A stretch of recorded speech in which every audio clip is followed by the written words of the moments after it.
This is going to be our 5th annual year.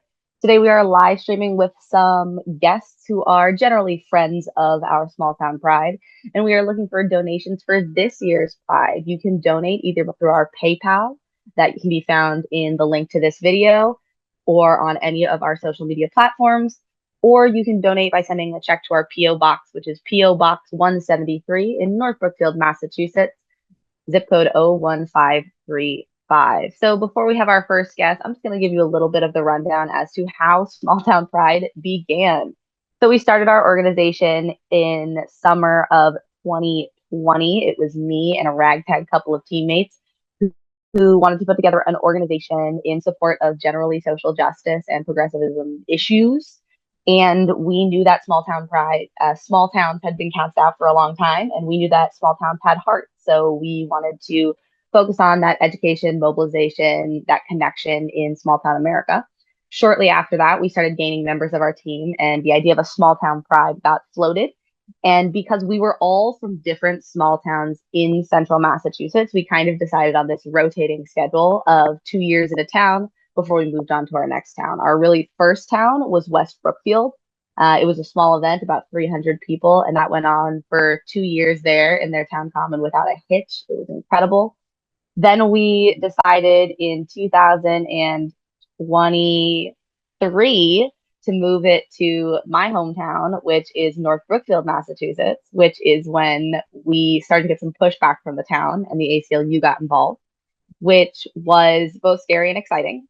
We then won that legal battle for 2 years, but did have 2 successful prides in small town North Brookfield, and which was really, really important to me and really special to me because that is where I grew up. My parents live in a fabulous home in North Brookfield to this day. Hi, Mom and Dad, if you're on the live stream. And so we're super excited this year to announce that our small town pride is moving again because we move every 2 years, 2 years in West Brookfield, 2 years in North Brookfield.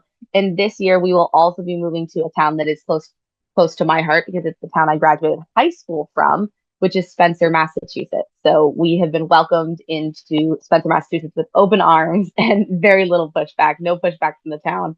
And we are super excited. So we hope that you'll all join us on June 28th at noon at O'Gara Park in Spencer, Massachusetts. So we have always been super excited about these events in our small towns because our team is actually really just 6 or 7 people who, some of whom I went to high school with, some of whom I met later on, got really involved in our organization. But the thing that's tying us all together is that we really are all from these small towns. I know a lot of the time the narrative gets switched because now I'm a teacher out in Boston and some of our other founders are as well. But we all grew up, and many of us are still in small towns in central Massachusetts, which is super exciting. And just for fun, because I like to take a trip down memory lane, I pulled up some of our pictures from previous years of Pride. And so I'm going to show you what our little ragtag team looked like the first year. And then we'll see some later pictures later on in our live stream, just for fun, you know? See if I can figure out how to share my screen. So this is us from the very first year of Pride 2021. This happened in West Brookfield. You can see that we are actually standing on this beautiful stage that one of our leadership team members, Corwin, built for us. It's just kind of like a basic plank wood Progress Pride flag.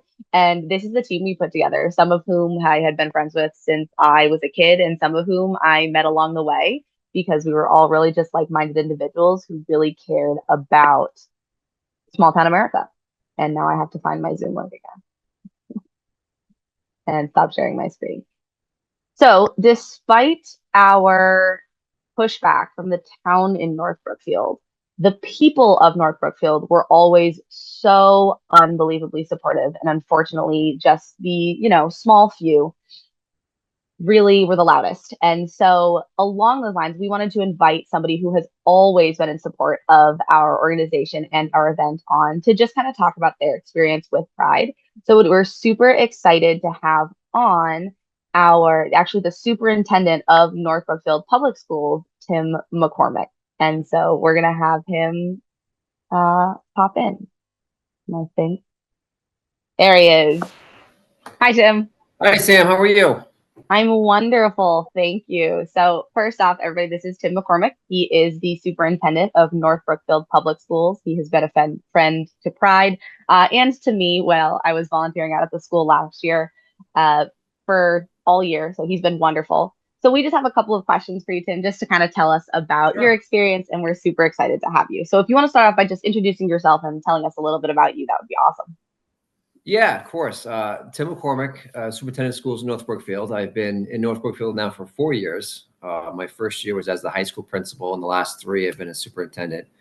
And I've spent the last, 25, 26 years of my life as an educator, starting as a teacher, principal, and now superintendent. And, one of the things we're going to talk about today, and it's always been near and dear to me, and it's been a priority for me, is that we need to always think about making a safe space for all students. And what you guys are doing, what we're doing at the high school in our district, I'm very proud of that work. So yeah, that's why I'm glad to be here today. Thank you so much. And I say a quick plug for the RJN is we very much agree that like education and students is where it's at. Most of our team is educators in some capacity, and we are really excited to always be having education involved in our mission. So our first question is, what was your experience like when you came to Small Town Pride last year? I know you got to come in attendance. So what was the vibe like? What was it like at the event? It was a great event. It was my first time going to a small town pride event in North Brookfield. I think it was, you guys have had similar events in similar in towns close to North Yep. Brookfield. Um, it was a lot of great energy. I saw a lot of students and families that I know from the area. I get to meet some great new people, and there was a lot of just really a sense of pride and love that we want to continue to emphasize with the work that we do. That like I said earlier, we are constantly striving to make sure that every student who walks through our doors, every family feels safe and supported. And there was just a tremendous amount of support and love, and a safe space for everybody who was at the small town event. I think it was kind of a cold and windy day, but so the weather wasn't great. But a lot of great people who are just really doing some great work, and I was glad to be part of it. Thank you so much. So, for those of you I mentioned briefly earlier who have not necessarily kept up with Pride, is that when we came to North Brookfield 2 years ago, I said it's almost three at this point, we, for the most part, from the citizens of the town and obviously the people in our communities, were so supportive and were very much in line with Tim. But unfortunately, there was a small minority that gave us a lot of pushback. So this pushback came in the form of denying us permits on grounds that were very much against our freedom of speech. And we were lucky enough to work with the ACLU in order to combat that threat twice, not once, but twice. And that resulted in a lot of news coverage and some crazy attendance at these events. So, Tim, thinking about given this pushback for the event over the years, why do you think it is especially important to be an ally for queer representation in this community? Well, there's many reasons, but I think again I go back to when I came on board as superintendent. One of the first things that we did, this is about a year and a half, almost 2 years ago now, we looked at our mission, our vision for the district. We went through the whole strategic planning experience, if you will. So we had about 30 people, from students to staff members to family members, come in over 4 working sessions and really look at what our priorities were as a district. And we landed on 3 overarching initiatives, and one of those was fostering a culture of belonging for all. And I think that is a thread that you see. It weaves through our mission, our vision. We're doing the work now. Last year we partnered with the Playbook Initiative that was run by the Boston Celtics. We had a group of kids who went in for a day of training to talk about difficult conversations, whether they're around race, gender, sexuality. They came back and facilitated some work with some middle school students. They had 3 working sessions. And this year, we've continued our work with our students with Mass Ideas. And Ideas is a group, it's an offshoot of the Massachusetts Association of School Superintendents. Ideas is an acronym that stands for Initiatives for Developing Equity and Achievement for Students. And their work is completely centered around building capacity with kids to kind of spread that message of equity and belonging. So we're doing that work with Karen Thompson and her team this year for our kids. We did that work last year with our staff. And the goal is to really build capacity with a core group of student leaders who can then continue to train other kids. Because this message and this, when I talk about fostering a sense of belonging, adults do a lot of that work, but it really is not lasting in a school environment if the kids are not engaged in those conversations. So we really empowered our student leaders to have a strong voice with this, and they're really embracing it. We're very excited and very pleased with our student leaders. So I think, that's when I was at your event last year. We've had multiple conversations about this. I know that we're very much aligned with our thought processes around these things, but really empowering our kids to be that strong voice, and really emphasizing that a school district needs to be a safe space for everybody, regardless of what's going on outside of the school. When you come into that school, you need to feel safe and supported, heard, seen, and valued. And I think we're doing some really good work around that. Yeah, absolutely. And for those of you who are watching, I am a teacher, and I had the fabulous privilege of volunteering at the North Brookfield schools a little bit last year. And I can completely speak to everything that Tim was saying. Like, when you walk into those schools, it is very evident that the work is being done to include everyone, whether that be students from all different backgrounds. I know you guys have had a huge influx of multi-language speakers recently, which is a huge lift on such a small school district. For those of you who don't know, North Brookfield Schools is only 500 kids in the whole district or something like Not that? even. We're in the 400s. Yeah, so it's crazy. Yeah. So you said that working group of 30 people, that's huge. That's wild amounts of participation. But you can see it, students with disabilities, students who speak multiple languages, students from all sexual orientations and backgrounds. They really are doing the work. And it is fantastic to see in my hometown that historically may not have been as accepting. So I applaud you and your entire teaching staff and all of the students. So just a follow-up question, this wasn't on your thing, but on the official questions that I sent you, but just talking about like how the kids were involved. I love hearing about this. What are some of the things that you've seen in the kids as a result of these programs and such? Well, anytime you start a program like this, there's a learning curve, right? And I think the kids, they embrace these concepts, but they didn't have a common language or vocabulary around how to address certain situations and how to have these conversations productively. So I think that's what we're seeing. We're seeing, that common language being established for our kids. They are building some skills around how to navigate these challenging conversations, whether it's peer-to-peer or adult to peer. So, I think they're really enjoying it. I mean, I have a subgroup that I work with. It's a superintendent's advisory group, where we are focusing on, what are some initiatives that we can do right now? What are some things we can do right now to make our district a better place? And we want to get kids in front of kids as much as possible. So we've had our high school and middle school students talking to our rising 4th and 5th grade students more and more this year. They're going to be going down to the elementary school next week to have lunch with them. And we talk about all the clubs and opportunities. And we've talked about the Playbook Initiative. We talked about our GSA group. We want our youngest students to know that when you come to the middle high school from the elementary school, there are some differences, right? But we want to make sure that they feel supported, embraced, whatever they bring to the table. We want every student to feel seen and supported. So I think our kids are really, like I said, really eating it up. That's the best way I can put it. And we have some fantastic student leadership that really speak very well. We had a couple students last week who went down and spoke at a NES presentation in front of about 25 different school districts.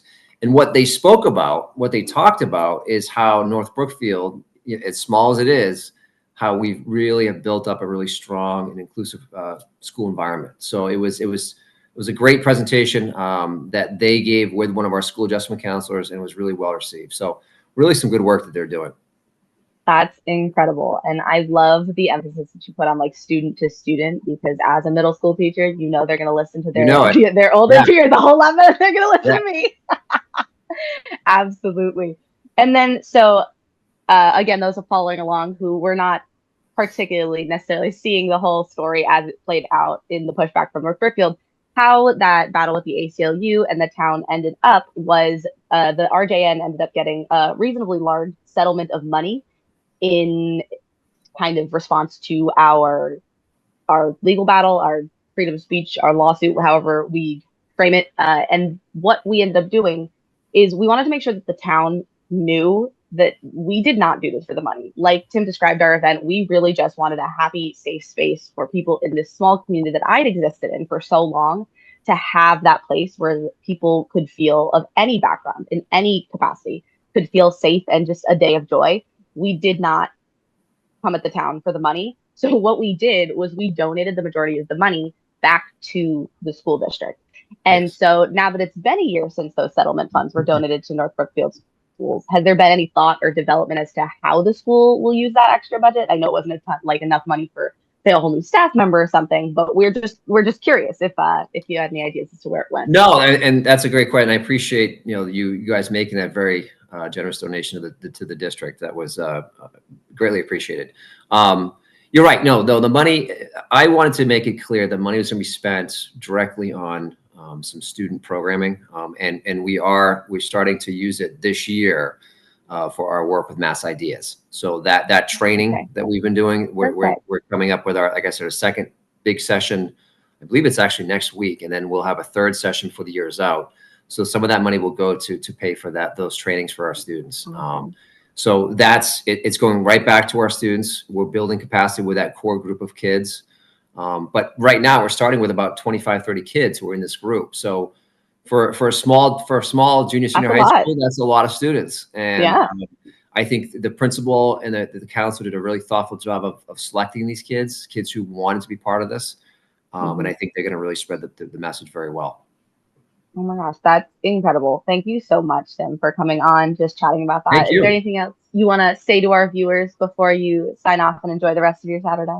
Yeah, no, I thank you for the invite. It's really, I'm glad that we made a connection last year, Sam. I think that what you're doing and what RJN is doing is fantastic. And I want to continue to be part of that, your programming as much as I can.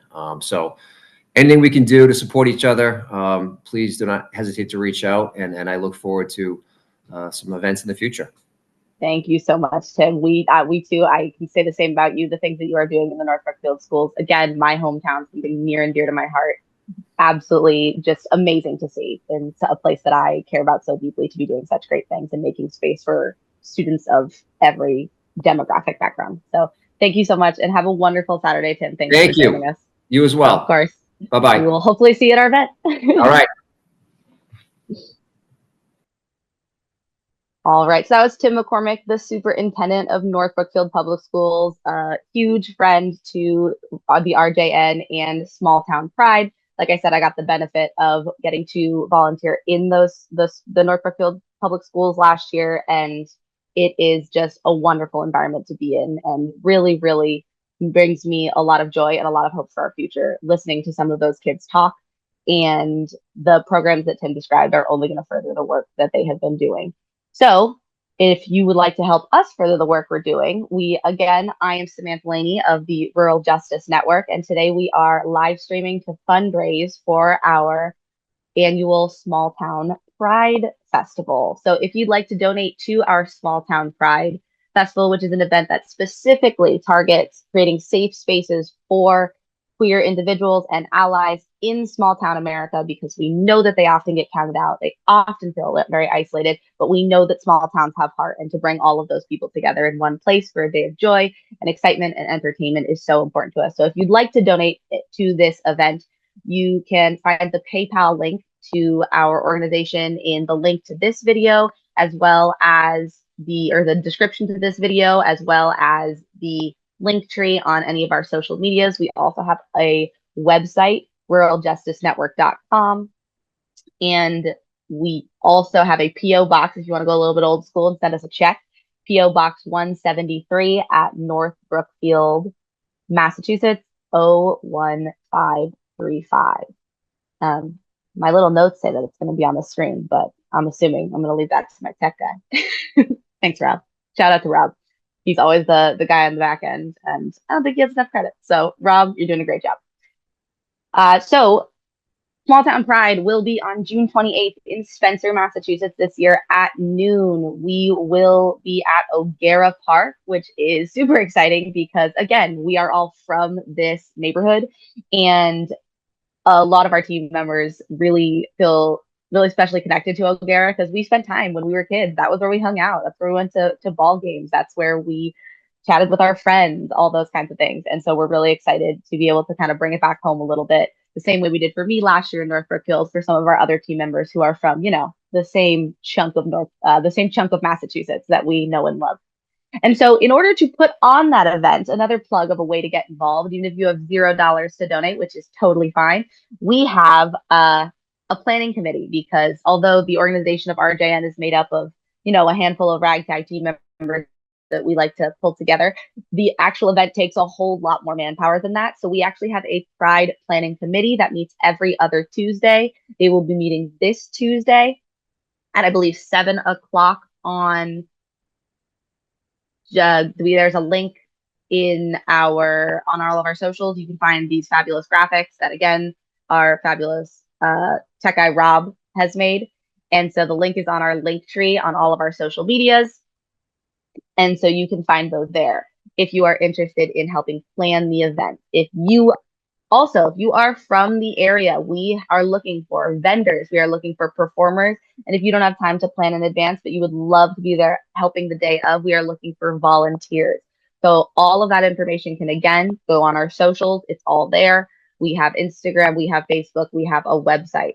And we are looking for vendors, performers, and volunteers. We do not charge for vendor tables. We are specifically putting the emphasis on obviously queer vendors and performers. However, we are absolutely accepting submissions from allies. The only real requirement is that you need to be a friend of the queer community in some capacity and open and supporting. Obviously, the priority will be put on our queer submissions, but we've never run out of space for vendors so far. So please, please, please let us know if you have a business or a local organization. A lot of the times we'll have resources. Some of the things we've had in the past, we've had Planned Parenthood, we've had legal advice, we have had different health organizations come out, all to provide resources and joy, frankly, to queer communities. We're looking for performers. We generally have a handful of music acts. We have a fabulous dance studio that comes every year and performs that we'll be actually speaking to later in our live stream, Diva Dance. We also generally have a collection of drag queens who come and perform and wow us all because they tend to be our headliners. And so we are also looking for submissions for drag queens. So if you are a vendor and you would like to participate, if you are a performer and you would like to put on a show, or if you are just want to come that day and volunteer, please let us know. If you'd like to be on the Pride Planning Committee, again, that is every other Tuesday, this Tuesday at 7 o'clock. All of the information is on all of our socials. So let's take a quick look and look back down memory lane to our next year. So here we are, year one, where we left off. Super excited, our whole little team.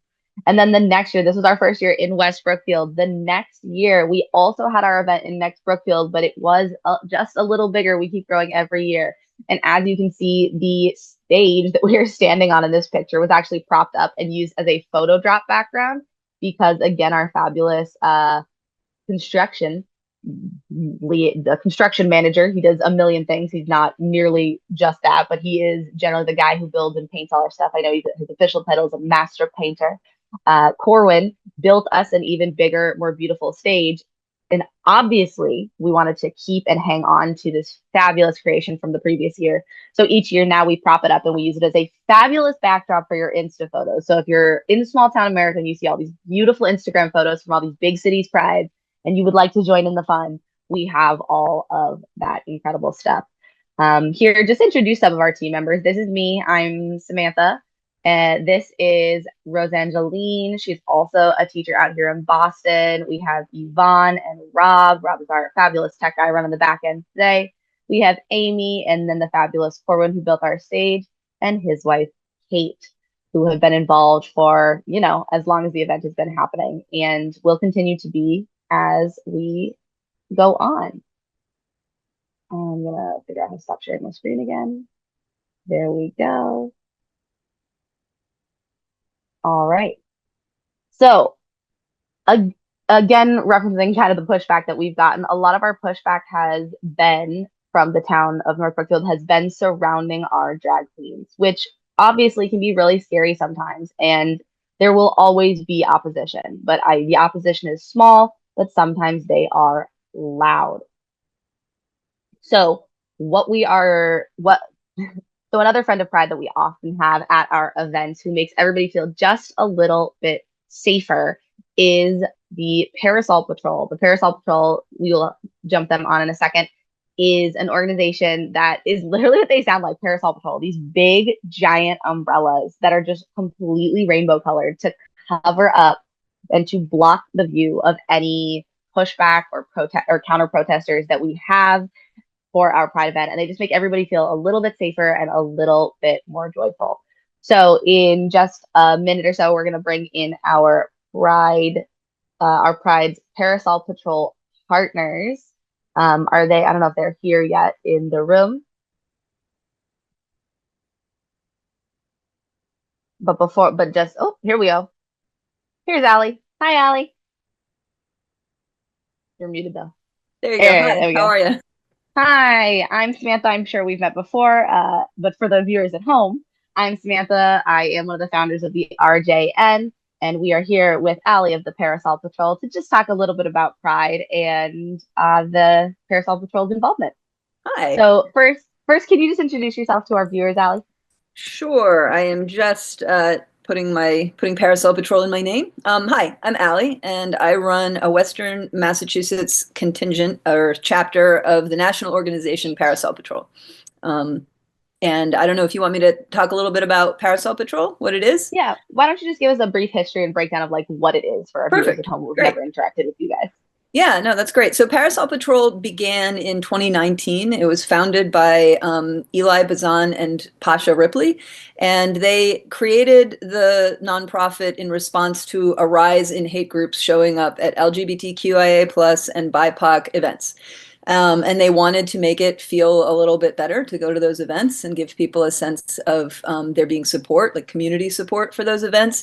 So they adopted this beautiful model of bringing rainbow umbrellas, parasols, to events that are, organized by and for LGBTQIA plus or BIPOC people and or BIPOC people. And it became this beautiful approach to handling the hate groups and the hate that shows up in those spaces, because it directs people's attention to celebratory, fun, colorful people, volunteers instead. So it was very popular in Colorado, started spreading around the country, and I kind of had seen it happening on the internet from time to time. And then a couple of years ago, I got asked to solve a problem for a town in Western Mass where there was supposed to be a drag story hour. And the drag story hour was getting a lot of trolling, and they were concerned about protesters showing up. And they just said, they know I organize. So they just said, what can you do? And I used the Parasol Patrol model with the permission of the founders. And it was it was just a beautiful action, and it ended up sort of addressing the issue. There were protesters there, and the kids who were there had no idea there were protesters there, which is a win. Like, it's a win for us if kids have no idea why we're there.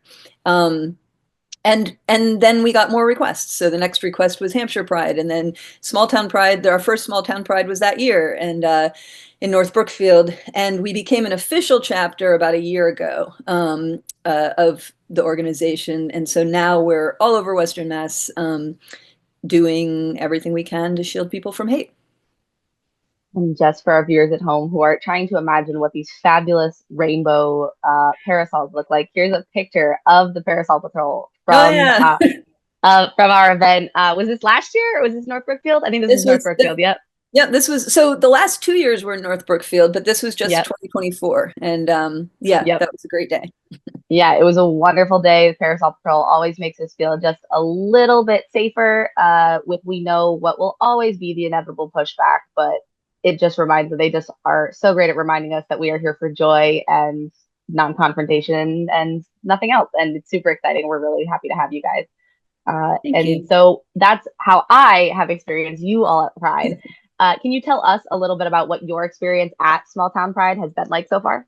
Absolutely. I love small town pride. I grew up in a small town, and so I know that, you know, it's fun to leave your town and go visit pride in a neighboring area or in a city or something like that. But it's unique and special and important to have pride in your own town, and to see your neighbors there and to be seen by your neighbors is a different thing than to go march in the streets in somebody else's town. So I've been excited to support small town pride since I found out about it.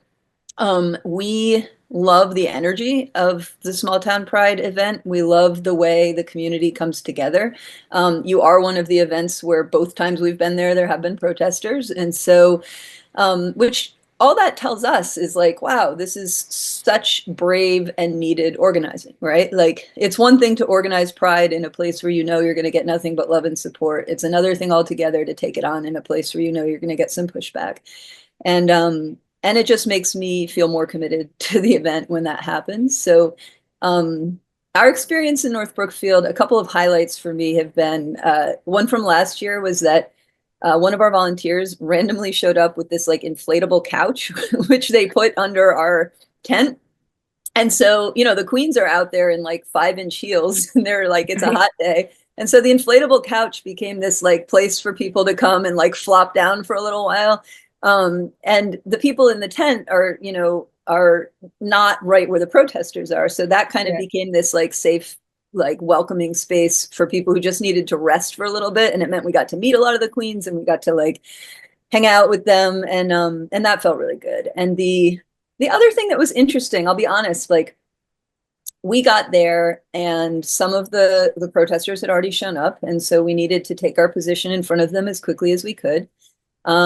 Because what we want is for people approaching the event not to have to walk past hate, right? We want them to just come in and feel like this isn't a scary place to come. This isn't a unwelcoming place to come. So as soon as we see them, we want to be in front of them. And the challenge in that particular space is always that the sidewalk is narrow, Yep. and you can't stand in the street.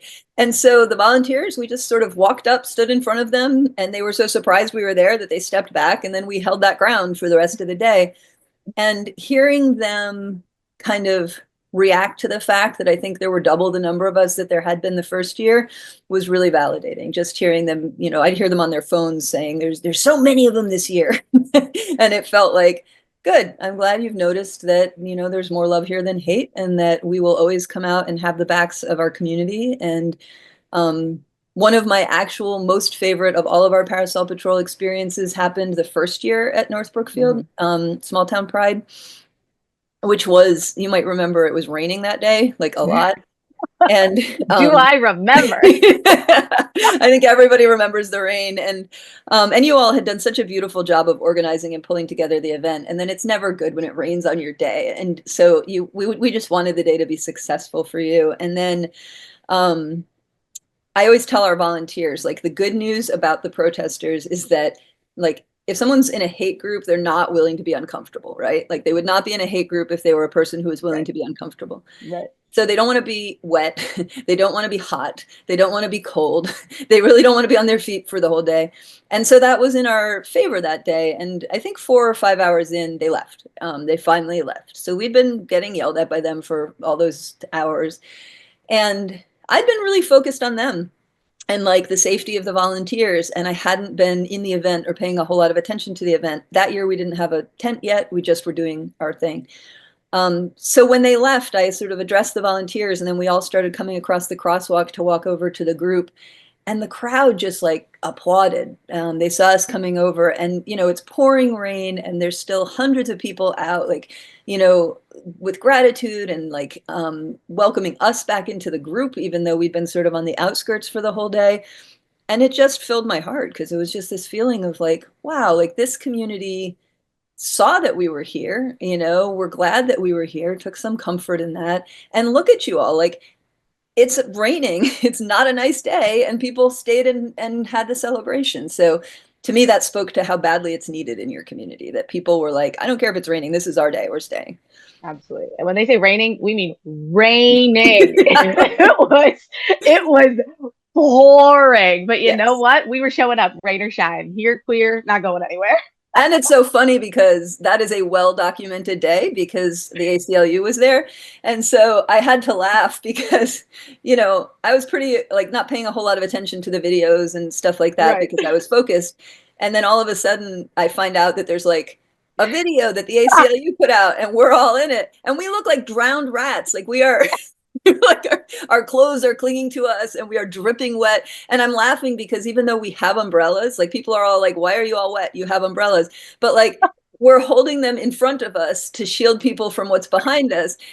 You can't stand there with the umbrella over your head because it doesn't shield anybody from anything. So it made me laugh because I'm like, right, we had more umbrellas than anyone else and we're still wet. Like Nope, we had the same thing we've been going through on the live stream, like all the years of the different team photos, and the next one up is that year. And it's so funny because like year one, we had all the cute matching t-shirts. Year two, we had all this cute face paint. Even last year, I had this like cute rainbow dress on. That middle year, we were just, we looked like we'd rolled around in a pigsty. It was Yep. wild. And that's the year that there were like national coverage photos of. Oh my God. There were so many people there. We showed up to set up the like an hour before the event, as we usually do. Because it's, again, small town pride. It's not a huge event. We need to be there before the event. And there were already like hundreds of people there ready to go. We were like, oh my God, what have we gotten ourselves into? It was so and cool then to it see that. downpoured. It really was. And it was just, I agree that like it was just incredible to see that people from not even only our small town, but like other small towns across the state showed up because they saw this story in the news and they were not going to let this event, they were not going to let, exactly like you were saying, they were not going to let the hate outshine the love and the joy for that day, regardless of the weather. It was beautiful. And it really showed the community's commitment and gratitude for what you're doing. I say it all the time, like it is some brave organizing. You don't know what you're walking into. And so, you bring in the support you can, and then you hope for the best, and then we show up. And I think it's when we stop showing up in our own spaces that we lose hope, right? So a huge piece of this for me is about, I think community building and visibility are how we take care of one another and how we get through hard times. And like, let's be honest, we're in hard times right now. The LGBTQIA plus community is not having a great time right now. So preserving spaces where we can be visible and we can be together feels like an act of resistance. And it feels to me like that's a part of how we're going to survive. And it always has been. I mean, we have always been a scrappy community because we've always had to be a scrappy community, but it's the people who say like, no, I'm not staying home. Like, even if there might be something to deal with, like that is how we show up for one another. And creating those spaces is an act of resistance, and it's an act of love. And it's what I love about being part of the Parasol Patrol is that we just try to make it a little bit easier for people to do that. Yeah. No, it's so interesting that you use that word brave because we actually get that a lot where it's like, it's so brave, it's so impressive what you're doing. And I don't think we ever really looked at it like that because for a couple of reasons. Like first off, like we always say, like the small minority is the loudest. And so I always really just had faith in our community that we would show up, both the small town communities and the queer communities and the intersection of that. So we've really always had that, but you're right in that it wasn't something that has always been that way. And we are trying to grow this community. And so I know what queer representation looked like when I was a kid in these areas, but for you, what did queer representation look like growing up for you, and how is that different from what's happening now and what we're doing?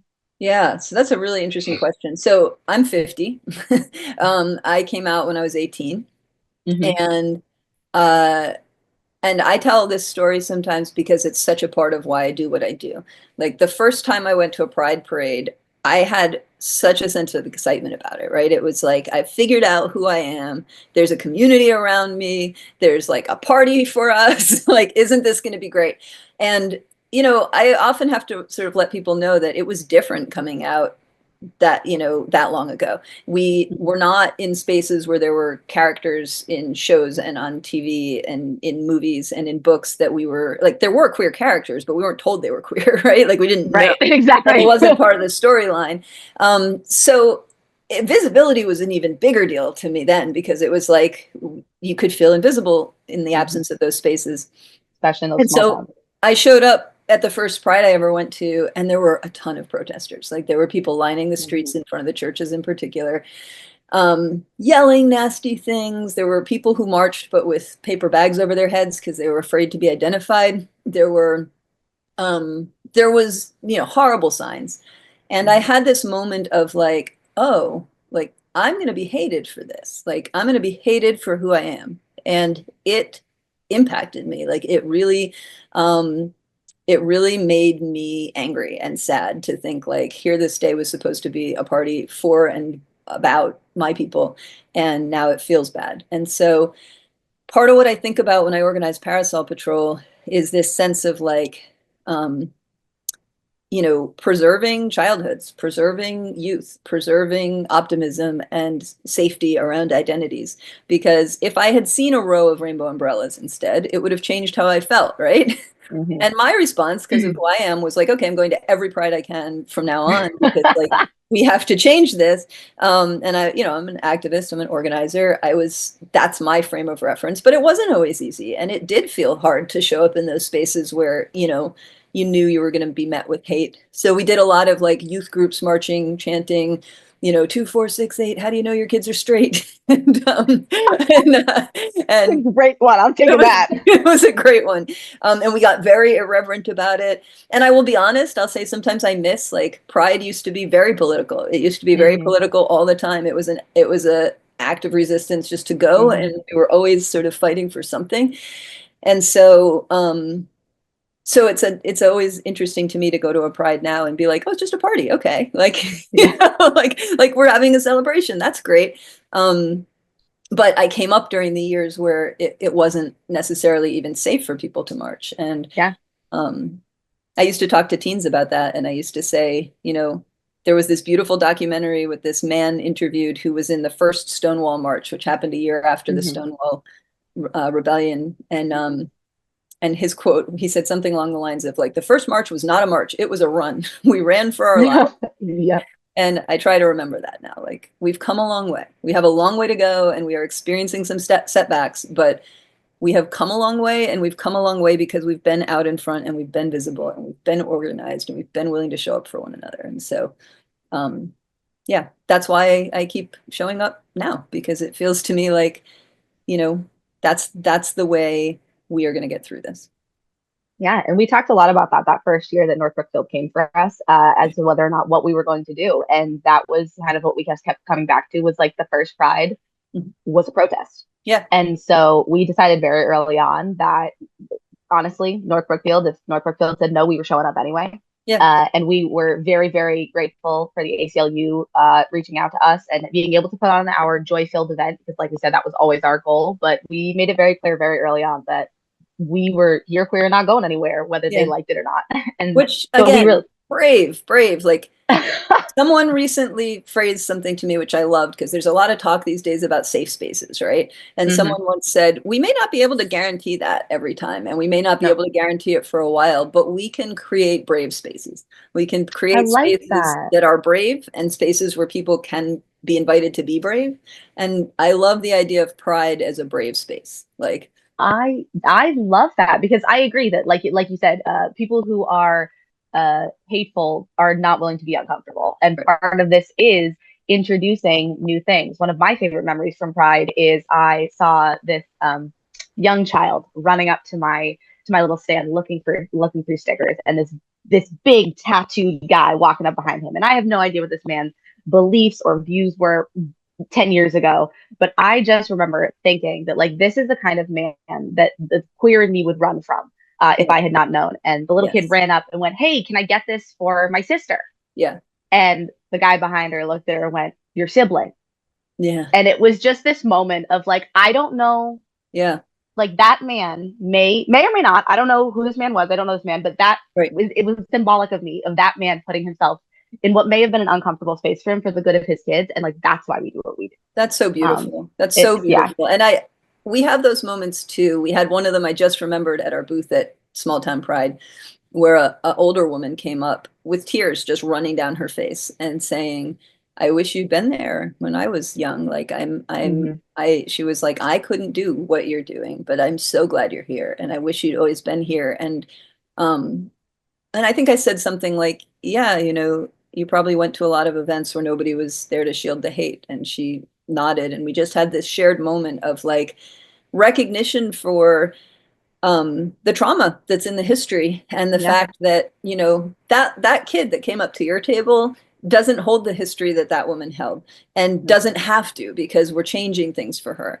And I love that. And I'm actually happy and willing to hold the harder parts of it with people also, just because I think it's beautiful for people to have that moment of, what if someone had protected me from this? Like, what if I hadn't grown up seeing this? So yeah, I think it's beautiful when the older people who understand why we're there, like, really feel that deeply. And my favorite thing from kids is when they have no idea what we're doing there. When they're like, why are you holding a rainbow umbrella? Like, I don't know, might rain. And sometimes it does. Right, exactly. If you were here a couple years ago, you would know. why I'm holding an umbrella. Well, thank you so much for coming on our live stream. We are super excited to have you back at this year's event. For those viewing, June 28th, O'Gara Park, noon. We are super excited to have you all there. So thank you for coming on. We're going to jump to our next guest, and we will see you soon. Thank you for having me. Can't wait to see you. Of course. Have a great Saturday. Bye. Thanks. All right, so that was Allie of the Parasol Patrol talking about some of our favorite memories and the reason that we do this. For those of you who are just tuning in, I am Samantha Laney from the Rural Justice Network, the organization that puts on Small Town Pride in central Massachusetts each year. This is our 5th annual Pride this year, which is crazy. And we are looking for donations today. If you are looking to donate, you can go to our PayPal, which is, the link is in the description of this video or in the link tree on any of our social medias. If you want to go a little bit old school and write us a check, we are P.O. Box 173 in North Brookfield, Massachusetts, 01535.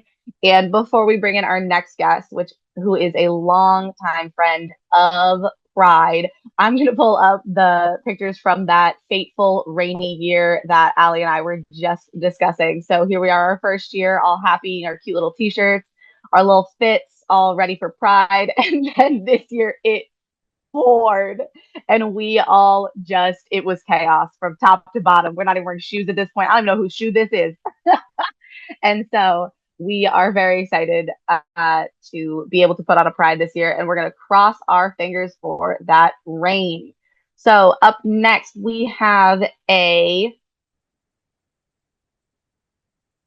up next we have here she is, Michelle from one of our longest friends, our longest time friends of the Small Town Pride event, Diva Dance. We just love having them perform every single year. So Michelle, if you just want to start by introducing yourself, that would be awesome. Sure. Can you guys hear me okay?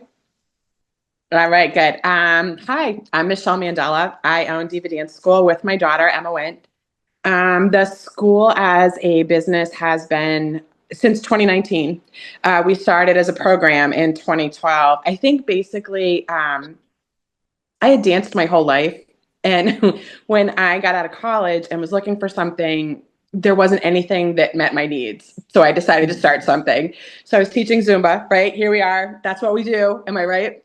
So I was teaching Zumba and little kid dance classes. And a couple of my students who were former dancers wanted to do a tap class. So we did. And that first year we did competitions, we did recital, we did all the things, and fell in love again with something that had been our whole lives.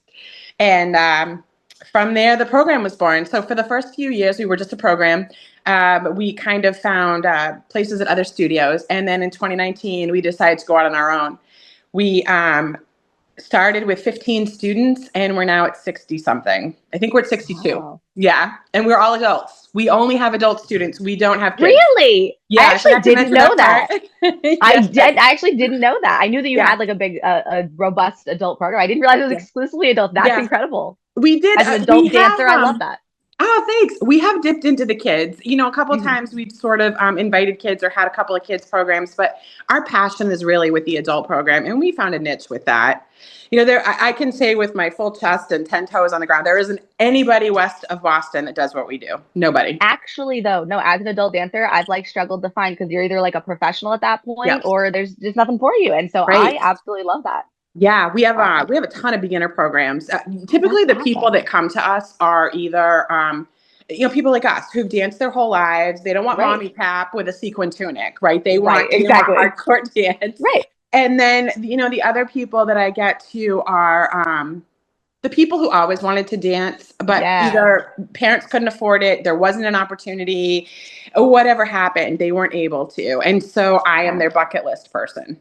Oh my gosh, I love that. Yeah. And so you guys have been performing at Pride as long as our small town Pride has existed. We have. Yeah, we started the very first year, and I think that was the first year we were in West Brookfield, and it was brutally hot. Am I right? Yeah. Oh, it was so hot that year. It was like 90-something degrees. That was the year we decided we needed a tent. Yes. And we were all sick, and despite how rough the weather was that day, we'd do it all over again. We absolutely would. Yeah. As we would too. So that was the first year. How's your experience like grown? What has changed? Generally, what is your experience been at Pride? The vibe for us. Mm-hmm. The vibe at the Pride events. So I mean, clearly I'm a woman in the arts, right? So I have a slew of friends. I have a slew of friends plus a slew of students who are within the alphabet community. I mean, let's just put it all out there, right? I have trans students, I have gay students, I have all the students. And as someone who has been an advocate my entire life, that was hugely important to me to make sure that our studio was inclusive. We wanted to make sure that we represented all of the people in all of the arts. And so we've worked really hard at that to ensure that we understand how people feel, how what we're saying makes people feel, and also that we can make sure that it's a safe space, that our studio is a safe space for people. And so we've built our own little community. And I think too, in the last 2 years with all of the swirl, the political rhetoric, the swirl, all of that, we have worked extra hard to try to provide this community for our allies and for our people. And so that's what we've done. And I think one of the things that we enjoy the most about the Pride event is just the vibe. It's just, I don't even know how to describe it. It's welcoming and loving and protecting and all encompassing. And like, you feel like you're getting a big hug when you go to the Pride event. But am I right? I mean, at least I love that description. Yeah. I mean, I really feel like that's what we get the most out of it. When I put the call out to my dancers in February, because we know it's the last Saturday in June, right? Always. Just so you know, we schedule our recital around the Pride Day. Yeah. I love that, because we love having you.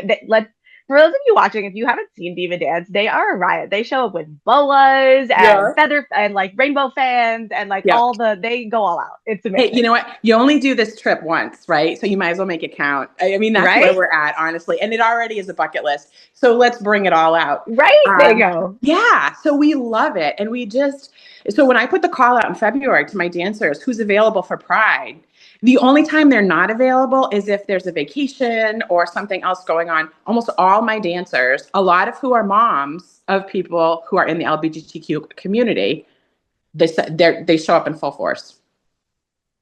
And they are always incredible. And we've been working on our Pride tap shoes. Stop. I'm so excited. The Pride tap shoes. Okay, but let's talk about, we talked about Allie about the Parasol Patrol, the Fateful Rain year. Oh, remember that year? Tap dancing in the rain. What was that like? That was actually our favorite experience. Out of all of the years that out of all of the outdoor performances that we've done, I think that was North Brookfield that year. Am I right? Yeah, that was the first year we did that. And I think that was also the tenuous North Brookfield year. Yes, that was the year. That was the big year. That was amazing. One of my dancers says it was like being in a Beyonce video. All I can think was the umbrella video under my that's Rihanna, but under that's umbrella. And we even have, I mean, we save like our older tap shoes. Once they get worn out a little bit, those become our pride tap shoes because we know we're going to be performing outside. I love that. Yes, Yeah. they were such troopers that year. That was the year we were like, okay, we're gonna need squeegees and brooms, and we're walking around. We're like mopping up with like towels from my dad, the back Oh of my my God. dad's truck. Remember the stage? I mean, it was just puddles, and we were tapping in the. It was really cool. I'm going to be honest. Like, tapping in the puddles was pretty cool. There's always something about rain that makes you feel like a little bit more epic. Yeah. No, we fully agree. Yeah. And what a year that was. I feel like we've encountered all the weather, and we've stood strong. Yeah. I was gonna say, and at this point, we have shown like we are here queer and not going anywhere. That's Rain, right. shine, debilitating heat, no shade. And you know what? You can be as mean as you want. We're still going to be happy and be joyful. Listen, you can be as loud as you want. Our captives are going to be louder. Yes. Yeah. Absolutely. So just looking forward to our this year's event, which of course you guys are going to be, headlining as we know. Is there anything that you are particularly looking forward to as we go towards our this year? So I don't know if you guys are aware, we expanded our studio significantly this year. We moved into the Tombstone building in Brookfield where the old gun store was on the Brookfield Common. Oh, yeah. Yeah. So we moved into that. We've literally doubled in size. Yeah. And so I'm excited because we get to introduce this event to a whole slew of new dancers. And by new dancers, I mean brand new, never danced before dancers. We'll be their first live performance. Right? Isn't that so cool? So we're going to be able exciting. to incorporate some of those numbers into our stuff at Pride. So that I think will be fun. And of course, we still have our whole, we have all the gear. So we've got a big Rubbermaid coat full of all of our rainbow gear. And every year it just gets more and more extra. And we are because every year we order more. As I was saying, it's the same thing. We end up just like piling up. I have like a big tote. And eventually the tote got too big. We had to put it in a trailer. Now it's like above my parents' barn, and it just gets bigger and bigger and bigger. I know every it well. Year. I know it well. Yeah, absolutely. So I'm super excited to introduce the event to a whole slew of new dancers. I think that they're really gonna understand why we find it so special. That's incredible. Yeah. And then my last question on my little questionnaire is: how did queer representation look when you were growing up, and how is that different than like what we're doing now? It was very different. I mean, I'm mid-50s and it was very different. I'm Gen X, hardcore. And what's interesting is I can remember being in high school and understanding that people were gay and just being like, okay, whatever. It felt more like whatever than it does now. Mm-hmm. Now it feels like, in some circles that it's wrong or that it's this or that it's that. So I almost feel like now we're fighting harder, but we didn't have to fight that hard back then. Mm-hmm. But on that same note, I think that, I went to UMass Amherst and we're here, we're queer. I mean, that was everywhere, right? It was everywhere. It was open and it was honest. And growing up in Sturbridge in this little upper middle class white community, I was not exposed to that, but I had extremely liberal parents. So I think that helped, and I gained a lot of knowledge at UMass. And I think that was helpful, but never seemed like it was a big deal. It's only been recently that it seems like we had MASH where one of the guys dressed in drag all the time. We had Mrs. Doubtfire, which we thought was hilarious, right? And now all of a sudden, that's a bad thing when we've been laughing at it for years. So it just feels like now it's definitely more nefarious than it was then. Yeah. Which is probably the opposite of what you expected me to say, right? No, I think that it comes from all perspectives. So I think that part of it is like that people like weaponizing like we've talked about, like they're looking for something to hate. And that's like just the group of people that they put their targets on. Yeah, absolutely. I also grew up in a household that was very much like you are what you are and we don't care. And so it felt nonchalant. And then it was the same way my eyes were opened up to a world like, oh, there's so many more queer people. It's like, oh, unfortunately, there are also so many more people that I was just unaware of that had this hate. And so I was lucky enough again to also grow up in a household that was just like lead with love, and that's where we're at. So it's not necessarily that's the opposite of what I was expecting. That's really what it is for, is that we want, with growing hatred or hopefully shrinking hatred, we want to outpower that noise with the love and the joy and the excitement that we bring to the community. Yeah. Yeah, And we are no, so I excited to agree. have you back this year. And we're so excited for it. We have some great numbers for you guys this year. We're doing Unholy. Stop. Yeah, we got a Let's little go. burlesque. No, we got a lot of burlesque going on this year, which is always, I mean, we are known for our burlesque. That is I what we love that. I Yeah. love that. So, and then we've got like some Dolly Parton tap numbers. We've got we live for Dolly Parton.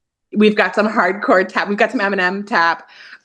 Yeah, we've got. So Let's I'm go. super excited that we can bring our numbers to you guys. We've got some really fun stuff this year. So hopefully everybody will enjoy it.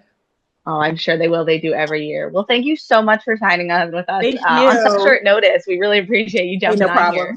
I'm happy to be here. Amazing. All right. Thank you so much. And we will see you at our event. And I'm sure we'll be talking to you before that, getting the logistics in. And thank you so much and have a wonderful Saturday. Thanks. You too. Take care. We'll see you in a couple months. See you in Bye-bye. a couple months. Bye. That was Michelle from Diva Dance, some of our oldest friends who come and perform every year with their fabulous tap numbers and otherwise. So just as a last plug, we are going to accept donations through our PayPal for this fabulous event. The link is in the description to the video, as well as the link tree on all of our social medias. If you'd like to send us a check, our P.O. Box is 173 in North Brookfield, Massachusetts, 01535. We are so excited to put on this event every year. This event full of joy, full of safe, brave, as Ali put it, brave spaces for people to exist. And we really like to put the emphasis on this, like Ali talked about, like Tim talked about, this youth and this education surrounding the queer community and queer culture. So often it's just not there. And so that representation is so, so unbelievably important just to be exposed to queer people in not stories of tragedy or coming out, just queer people existing and being together in this space. And so we are so excited to put on this event on June 28th at noon at O'Gara in Spencer, Massachusetts this year. We will be Small Town Pride and we will be there. If you have any interest in getting involved, if you are a performer, if you are a vendor, if you just want to volunteer, we have information on all of our social medias, or you can email us at ruraljusticenetwork@gmail.com. We have our Pride Planning Committee meetings every other Tuesday. This Tuesday is our next one at 7 o'clock. Again, links in our link trees on social media and everywhere. We want to thank you all so much. And I'm going to put in one last plug. We're looking for donations to fund this year. We want to pay our performers. We want to make sure that we have the best vendors, the best decorations, the best merch. And we hope to see you all there. So please get involved, donate, and we will see you on June 28th in O'Gara. Thank you to Spencer for hosting us and welcoming us with open arms. We cannot wait to see your community members and all of the audience watching there on the 28th. Thank you all so much for coming today and have a wonderful rest of your Saturday, team.